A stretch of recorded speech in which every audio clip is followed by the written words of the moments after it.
नमस्कार दोस्तों, आज के इस वीडियो में हम लोग वोमिकाइंड सिरप के बारे में बात करने वाले हैं। वोमिकाइंड सिरप बच्चों में उल्टी को रोकने के लिए इस्तेमाल की जाती है।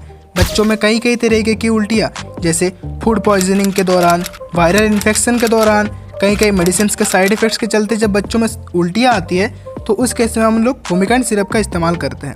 आज के इस वीडियो में हम लोग जानने वाले हैं इस मेडिसिन के क्या क्या यूजेस होते हैं, कैसे आपको इस्तेमाल करना है, इसके कौन कौन से साइड इफेक्ट्स होते हैं, कौन कौन से प्रिकॉशंस का आपको ध्यान रखना है मेडिसिन देने के टाइम पे। तो चलिए शुरू करते हैं। इस वीडियो में सबसे पहले हम लोग बात करेंगे वोमिकाइंड सिरप के कैटेगरी के बारे में। दोस्तों, वोमिकाइंड सिरप का जो एक्टिव कंपोजिशन होता है वो ऑन्डानसेट्रोन होता है। ये एक तरीके का सेरोटोनिन ब्लॉकर है जो बॉडी में सेरोटोनिन रिसेप्टर को ब्लॉक करने का काम करता है। सेरोटोनिन रिसेप्टर हम लोग के बॉडी में जब भी वोमिटिंग होता है उसके लिए रिस्पॉन्सिबल होता है, तो वोमिकाइंड सिरप इसी रिसेप्टर को ब्लॉक करके अपना एक्शन शो करता है। वोमिकाइंड सिरप मैनकाइंड फार्मा का ब्रांड है।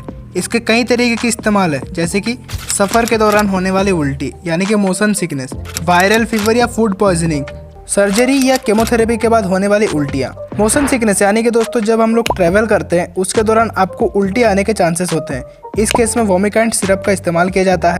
वायरल फीवर, ये सब के केस में भी हम लोग वोमिकाइंड सिरप का इस्तेमाल करते हैं। फूड पॉइजनिंग, अगर खाना स्टोमक में या इंटेस्टाइन में किसी भी तरीके का पॉइजनिंग होता है तो उस केस में हम लोग वोमिकाइंड सिरप का इस्तेमाल करते हैं। सर्जरी के दौरान जब एनेस्थेसिया दिया जाता है उस केस में मरीज को उल्टी आने के चांसेस होते हैं, इस केस में बच्चों के लिए हम लोग वोमिकाइंड सिरप का इस्तेमाल करते हैं। केमोथेरेपी के दौरान जब हम लोग रेडिएशन बॉडी में दिया जाता है तो उस केस में सेल्स डैमेज के चलते बॉडी में उल्टी आने लगती है, तो उस केस में भी हम लोग वोमिकाइंड सिरप का इस्तेमाल करते हैं।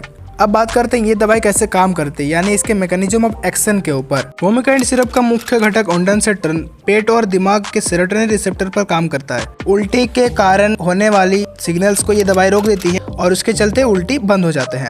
अब बात करते हैं इसके डोज के बारे में। वोमिकाइंड सिरप का डोज हमेशा अपने डॉक्टर से बात करके ही ले, लेकिन मैं आपको एक जनरल नॉलेज देता हूँ। अगर बच्चे का उम्र 6 महीने से 1 साल तक, तो उस केस में आप 2 mg दिन में 2 बार दीजिए। अगर बच्चे का उम्र 1 साल से ज़्यादा है और वज़न 10 किलो से कम है तो उस केस में आप 2 mg दिन में 3 बार दीजिए। अगर बच्चे का उम्र 10 किलो से ज़्यादा है तो आप दिन में 3 बार दीजिए, 4 mg करके। अब बात करते हैं कि वोमिकाइंड सिरप को कैसे दिया जाता है। वोमिकाइंड सिरप को हमेशा खाना खाने के बाद दिया जाता है और इस सिरप को हमेशा सिंगल फॉर्म में दीजिए, कभी भी इसको मिक्स मत कीजिए। अगर बच्चे को ट्रैवल करते समय उल्टी आती है तो इसे यात्रा के आधे घंटे पहले बदलें। अब जान लेते हैं कुछ प्रिकॉशंस यानी सावधानियों के बारे में। वोमिकाइंड सिरप को देते समय इन बातों का ध्यान रखें। इसे डॉक्टर की सलाह के बिना ना दें।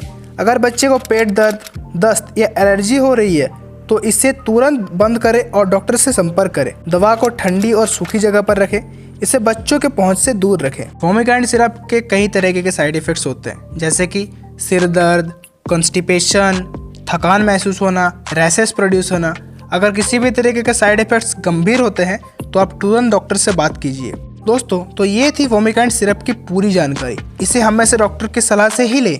ऐसे ही मेडिसिन से जुड़ी जानकारी के लिए वीडियो को लाइक करें, चैनल को सब्सक्राइब कर ले और वीडियो को एक शेयर ज़रूर कर दें।